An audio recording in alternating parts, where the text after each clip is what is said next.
दोस्तों, ये कहानी 10 साल की बच्ची की है जिसकी शादी उससे कहीं ज्यादा बड़े उम्र के आदमी से कर दी जाती है।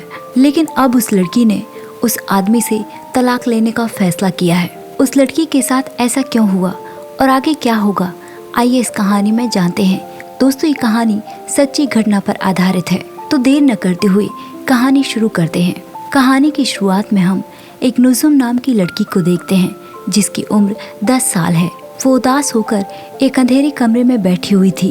तभी उसके पास एक औरत आती है और वो उसे पैसे देती है और कहती है कि जाकर बाजार से रोटी लेकर आओ।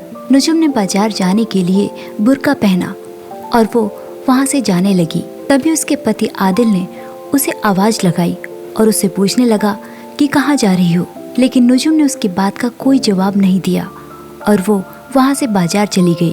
दुकान पर पहुंचकर वो बहुत ज्यादा खोई खोई सी थी और जब दुकानदार ने उससे पैसे मांगे तो उसे एक हादसा याद आ गया और वो रोटियां लिए बिना ही वहां से चली गई और एक चौराहे पर जाकर गाड़ियों को रोकने लगी। उसके सामने एक गाड़ी रुक भी गई। जैसे ही वो गाड़ी के अंदर बैठने लगी, पीछे से आदिल आ गया और हाथ पकड़कर उसे अपनी तरफ खींच लिया। लेकिन नुजुम अपना हाथ छुड़ाकर वो फिर से वहां से भाग जाती है और आदिल भी उसका पीछा कर रहा था। नुजुम को देखकर ऐसा लग रहा था जैसे उसने भागने की कोशिश कई बार की है, लेकिन वो भागने में कामयाब नहीं हुई। लेकिन इस बार वो आदिल के चंगुल से बाहर निकल चुकी है। नुजुम ने एक टैक्सी रुकवाई और उसमें बैठकर उसे कहने लगी कि उसे कोर्ट जाना है और फिर टैक्सी ड्राइवर उसे कोर्ट तक ले गया। कोर्ट के बाहर बहुत ज्यादा भीड़ थी और नुजुम बहुत ज्यादा डरी हुई थी। तभी उसे एक औरत का धक्का लगा और वो जमीन पर गिर गई। उस औरत ने उसका सहारा देकर उसे उठाया और वो पूछने लगी कि क्या तुम यहाँ अकेली आई हो, तुम्हारे साथ कौन आया है यहाँ। नुजुम ने उसे बताया कि मैं यहाँ अकेली आई हूँ। वो औरत पूछने लगी कि तुम यहाँ किसे ढूंढ रही हो। उसने बताया कि मुझे एक वकील की तलाश है। उसकी बातें सुनकर वो औरत सोच में पड़ गई, लेकिन फिर कहती है कि मैं तुम्हारी मदद करूंगी और अदालत के अंदर उसे अपने साथ ले गई। आज उस औरत के केस की सुनवाई है। उस औरत का अपने पति पर इल्जाम है कि वो उसे बहुत मारता है। उस औरत ने सबके सामने अपने शरीर के जख्म दिखाए जो उसके पति ने दिए थे और फिर अगली सुनवाई के लिए उन्हें तारीख दे दी जाती है। धीरे धीरे सभी लोग उस अदालत से बाहर चले गए, लेकिन नुजुम अभी भी बैठी हुई थी। जो औरत उसे साथ लेकर यहाँ आई थी वो भी बाहर चली गई। तभी वहाँ पर एक वकील आया। उसकी नज़र नुजुम पर पड़ी। वो पूछने लगा कि तुम यहाँ क्या कर रही हो। नुजुम उससे कहने लगी कि मुझे तलाक चाहिए। वकील ने उसे एक बार फिर से पूछा कि तुमने क्या कहा, और नुजुम का अब भी यही जवाब था कि मुझे तलाक चाहिए। और वकील इसलिए हैरान था क्योंकि एक 10 साल की बच्ची आखिर तलाक की बात क्यों करेगी। वकील ने कहा कि अभी तो तुम बहुत छोटी हो, क्या तुम्हारी शादी हो चुकी है। नुजुम ने इस बात पर हाँ में सिर हिलाया और फिर यहाँ से कहानी फ्लैशबैक में जाती है। जब नुजुम का जन्म हुआ तो उसकी बड़ी बहन ने उसे गोद में उठाया और छोटे भाई सामी ने उससे पूछा कि दीदी हम इसका नाम क्या रखेंगे। तो उसकी बड़ी बहन ने कहा कि नुजुम, और इसका मतलब है आसमान का तारा। नुजुम का बचपन खुशियों से भरा हुआ था। उसके बाबा उसे अपने कंधे में बैठाकर पूरा गांव घुमाते। उसका परिवार भेड़ों का पालन पोषण करता था। उस छोटे से गांव में उनकी जिंदगी बहुत अच्छी चल रही थी। और फिर एक दिन उसके बाबा एक गाय लेकर आए। उसके बाबा को दूसरे गांव में काम था, इसलिए वो नुजुम की बड़ी बहन से कहकर गए कि अपने भाई बहन का ध्यान रखना। और फिर हमें पता चलता है कि दरअसल नुजुम के बाबा अपनी पत्नी से मिलने आए हैं, मतलब कि नुजुम की माँ से। वो नुजुम के बाबा से नाराज है, इसलिए वो अपने मायके आ गई है और नुजुम के बाबा उसे अपने साथ ले जाने आए हैं। और इसी बारे में वो अपने ससुर से बात करता है। उसके ससुर ने कहा कि तुम्हारा मियाँ बीबी का आपस का मामला है, यदि वो जाना चाहती है तो तुम्हारे साथ जा सकती है। और दूसरी तरफ हम देखते हैं कि नुजुम के घर में एक लड़का आता है। वो पूछता है कि उसके बाबा कहाँ गए हैं और वो मासूम बच्चियों ने बता दिया कि मेरे बाबा कुछ काम से दूसरे गांव में गए हैं। उस लड़के ने नुजुम की बड़ी बहन से पीने के लिए पानी मांगा। उसकी बहन पानी लेने के लिए अंदर गई और वो लड़का उसके पीछे पीछे वो भी अंदर चला गया और फिर उसने अंदर से दरवाजा बंद कर दिया और नुजुम की बड़ी बहन के साथ जबरदस्ती की। अपनी बहन की चीखने चिल्लाने की आवाज़ सुनकर नुजुम भी बाहर रोने लगी, लेकिन उसकी मदद करने के लिए वहाँ पर कोई भी मौजूद नहीं था। अगले सीन में हम देखते हैं कि नुजुम का पूरा परिवार इस गांव को छोड़कर जा रहा है। गांव वाले भी उन्हें देखकर हैरान हैं, क्योंकि उन्हें ये नहीं पता कि वो लोग इस गांव को छोड़कर क्यों जा रहे हैं। थोड़ी दूरी पर एक ट्रक उनका इंतजार कर रहा था। उस ट्रक में बैठकर उसका पूरा परिवार गांव को छोड़कर चला गया। नुजुम और उसका भाई इस गाड़ी में बैठकर बहुत ज्यादा खुश है। शायद वो पहली बार इस गाड़ी में बैठे हैं। और फिर वो सभी यमन की राजधानी में पहुंच गए। नुजुम का परिवार पहली बार शहर में आया है। वो शहर को देखकर एकदम हैरान थे। और फिर एक गली में जाकर ड्राइवर ने गाड़ी रोक दी। उसने कहा कि आपका पता यहीं का लिखा हुआ है, आप यहीं उतर जाइए। उनको रहने के लिए सिर्फ एक ही कमरा था। उसकी माँ कहने लगी कि हम इतने से घर में कैसे रहेंगे। नुजुम के पिता कहने लगे कि मैं गांव से जो भी पैसे लाया था, मुझे उन पैसों में यही घर मिला है और अब हमें यहीं रहना होगा। और फिर नुजुम उस घर से बाहर निकल गई। वो शहर की गलियों में घूमने लगी। उसके लिए ये सब बहुत नया था। उसके लिए ये एक अलग ही दुनिया थी। चलते चलते नुजुम एक पार्क में पहुंच गई। वहाँ 2 बच्चियाँ खेल रही थी। उसने इशारे से नुजुम को अपने पास बुलाया और वो उनके साथ खेलने लगी। रात में पड़ोस में किसी की शादी थी। नुजुम अपनी बड़ी बहन का हाथ खींचते हुए उसे वहाँ ले गई। वहाँ खाने के लिए बहुत सारे पकवान थे। उन दोनों ने जी भर कर खाना खाया और फिर दुल्हन के कमरे में चली गई। दुल्हन को देखकर वो हैरान रह गई और नुजुम अपनी बड़ी बहन से कहने लगी कि मैं भी अपनी शादी में इसी तरह तैयार होंगी। और फिर नुजुम की बड़ी बहन उसे डांटते हुए घर ले गई। और अब नुजुम के बाबा को अपनी बेटियों की चिंता है।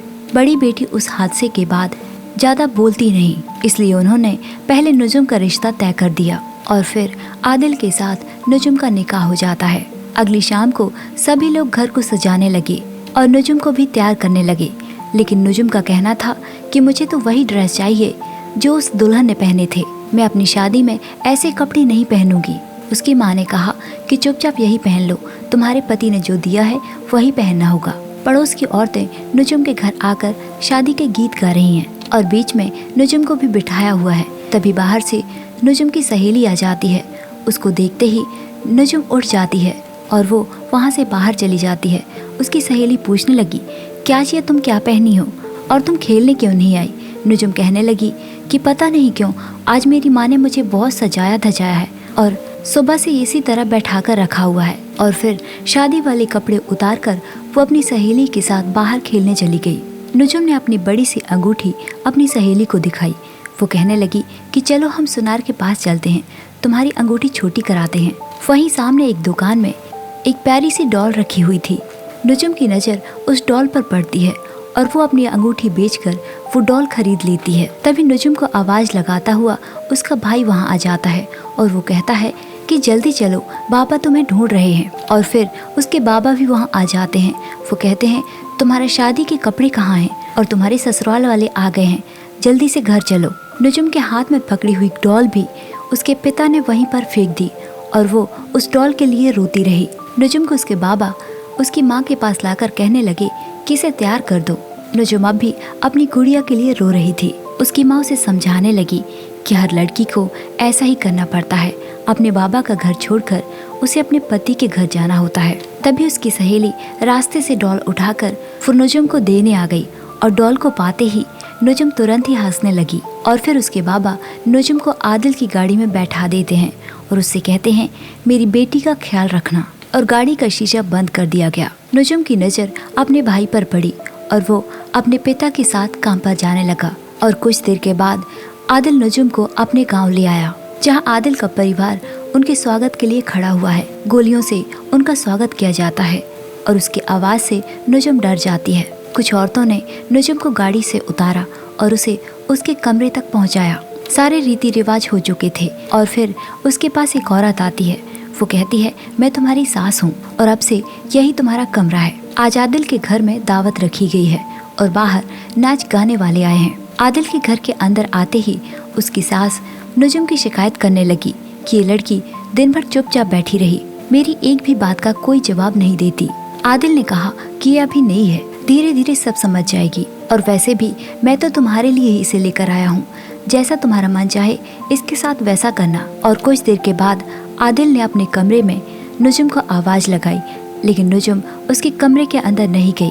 इसके बाद आदिल खुद ही नुजुम का हाथ खींचकर उसे अपने कमरे के अंदर ले गया। अगली सुबह आदिल ने नुजुम को उठाया और कहा कि इतनी देर तक सो रही हो, जाकर वहाँ से पानी लेकर आओ। नुजुम को बाल्टी में बहुत दूर से पानी लाना पड़ता था और फिर उसे भुट्टे के खेतों में काम पर लाया और फिर घर आकर सभी के लिए खाना बनाना पड़ता। इन सब से परेशान होकर एक दिन नुजुम एक पहाड़ की चोटी में जाकर बैठ गई और फिर पीछे से आदिल आ गया। वो उससे पूछने लगा कि तुम यहाँ क्या कर रही हो। नुजुम उसे कहने लगी कि मेरे पास मत आना, नहीं तो मैं यहाँ से कूद जाऊंगी। नुजुम कहने लगी कि मैं तुम्हारे साथ नहीं रहना चाहती और मुझे छोड़ दो। आदिल खींचता हुआ नुजुम को घर ले गया और घर जाकर उसे बहुत ज्यादा मारा पीटा। वो कहने लगा कि मैंने तुम्हारे पिता से तुम्हें खरीदा है, तुम्हें पता भी है मैंने तुम्हारे पिता को तुम्हारी कितनी बड़ी कीमत अदा की है। ये सब सुनकर नुजुम हैरान थी कि आखिर उसके बाबा ने उसके साथ ऐसा क्यों किया और अब नुजुम का बाहर आना जाना बंद कर दिया गया था। नुजुम ने भी अपने आप को बाथरूम में बंद किया और अपने सिर को दीवार पर मारने लगी। शाम को आदिल जब घर आया तो उसकी माँ ने उसे बताया कि नुजुम ने अपने आप को बाथरूम में बंद कर लिया है और फिर आदिल दरवाजा तोड़ देता है। उसने देखा कि नुजुम बेहोश पड़ी है। आदिल की माँ ने कहा कि मैंने इतनी बदतमीज लड़की कभी नहीं देखी, कुछ दिन के लिए तुम इसे इसके माँ बाप के घर ले जाओ। और फिर आदिल नुजुम को उसकी माँ बाप के घर ले जाता है। नुजुम ने अपने माँ को सब कुछ बताया। उसकी माँ ने कहा कि अब वो तुम्हारा पति है, तुम्हारे साथ जो भी करे वो तुम्हें बर्दाश्त करना होगा। और दूसरी तरफ आदिल उसके बाबा से नुजुम की शिकायत कर रहा है। नुजुम भागते हुए अपने बाबा के पास आई और पैर पकड़कर रोने लगी कि बाबा मैं आपकी सारी बात मानूंगी, मुझे उस घर में मत भेजो। उसके बाबा ने अपनी कठोर सी आवाज में कहा कि तुम्हें अपने पति के साथ ही जाना होगा। और यहाँ से कहानी प्रेजेंट में आती है। फकीर ने नुजुम की सारी कहानी सुन ली थी। उसने कहा कि अब मुझे जाना होगा और कल कोर्ट बंद है, इसलिए तुम मुझसे परसों मिलना। फकीर ने कहा कि मैं इस बारे में सोचूंगा, लेकिन मुझे नहीं लगता कि इसका कोई हल होगा, क्योंकि बाल विवाह में हमारे यहाँ कोई रोक ही नहीं है। और फिर वकील वहाँ से जाने लगा। नुजुम उसे ही देखे जा रही थी कि काश वो उसकी कोई मदद कर दे। थोड़ा सोचने के बाद वकील ने अपनी गाड़ी वापस ली और नुजुम को अपने साथ बैठा लिया। वकील अपनी बेटी के स्कूल लेकर गया। उसकी बेटी उसका इंतजार कर रही थी। गाड़ी में बैठाकर उसने दोनों का परिचय कराया। वकील की बेटी का नाम साना था। घर ले जाकर उसने अपनी पत्नी को नुजुम के बारे में बताया। उसकी पत्नी पहले तो नाराज होने लगी कि एक शादीशुदा लड़की हम भला उसे कैसे रखेंगे, लेकिन जब उसने नुजुम को अपने सामने देखा तो वो हैरान रह गई और उसे उस पर तरस आ गया। उसने अपनी बेटी के कपड़े नुजुम को पहनने को दिए और फिर अगले दिन हम पुलिस की गाड़ी को नुजुम के घर की तरफ जाते देखते हैं। नुजुम भी उनके साथ थी। नुजुम को देखकर उसके माता पिता ने उसे पकड़ लिया और उसे मारने लगे कि तुम कहाँ चली गई थी, हमने तुम्हें कितना ढूंढा। और नुजुम को आदिल के हाथ सौंप दिया और कहा कि तुम्हारी जो मर्जी हो इसके साथ करो। नुजुम वहाँ से भागते हुए घर के बाहर आई, जहाँ 2 पुलिस वाले खड़े हुए थे। और फिर आदिल और नुजुम के बाबा को गिरफ्तार कर लिया गया और जल्द ही ये खबर पूरे देश में आग की तरफ फैल गई। और फिर नुजुम के केस की सुनवाई का दिन आ जाता है। उसके पिता और आदिल को कटघरे में खड़ा किया गया। वहीं आदिल कहने लगा कि मेरा कसूर क्या है, आखिर मुझे कटघरे में खड़ा क्यों किया गया है? मैंने तो सारे रीति रिवाजों के साथ उससे शादी की थी। इस शादी में उसके माता पिता की भी पूरी सहमति थी। मैं उसे जबरन अपने घर नहीं लेकर गया। फकीर ने उसके पिता से पूछा कि आपकी बेटी की उम्र क्या है? उसने बताया कि 13 साल।